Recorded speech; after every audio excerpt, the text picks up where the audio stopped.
Olympic খেলি অহাৰ পিছৰ পৰাই মোৰ এটাই সপোন আছিলে যে অসমৰ কাৰণে কিবা এটা কৰা, অসমৰ ল'ৰা ছোৱালীৰ কাৰণে। এইটো এটা ডাঙৰ সপোন আছিলে যে একাডেমি এখন খোলাৰ।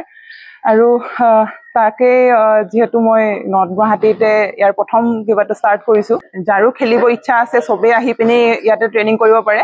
কিছুমান একেবাৰে সৰু সৰু ল'ৰা ছোৱালীও আহিছে যি এতিয়া তেওঁলোকে পাৰ্টিচিপেট কৰিব নোৱাৰিব, কিন্তু আহি পিনি তেওঁলোকে সেই এনভাইৰনমেণ্টটো পাব যাতে তেওঁলোকে আহি খেলিব পাৰিব। ধৰি লওক প্লে এৰিয়াও দিয়া হ'ব, তেওঁলোকে যাতে ইয়াতে আহি পিনি সেই এনভাইৰনমেণ্টটো পায়। আৰু এইটো 25 তাৰিখে ইনগ্ৰেশ্যন কৰিম বুলি তেওঁলোকে ভবা হৈছে।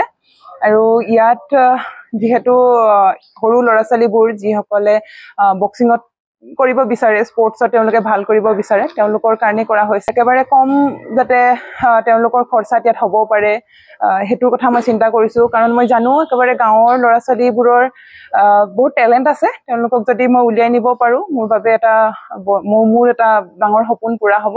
আমাৰ বক্সিং ৰিং আৰু বক্সিঙৰ যোনখিনি ট্ৰেইনিং হ'ব সেইখিনি হ'ব, লগতে জিম আছে, সেইখিনি সকলোখিনি ফেচিলিটি দিবৰ কাৰণে ট্ৰাই কৰিছোঁ।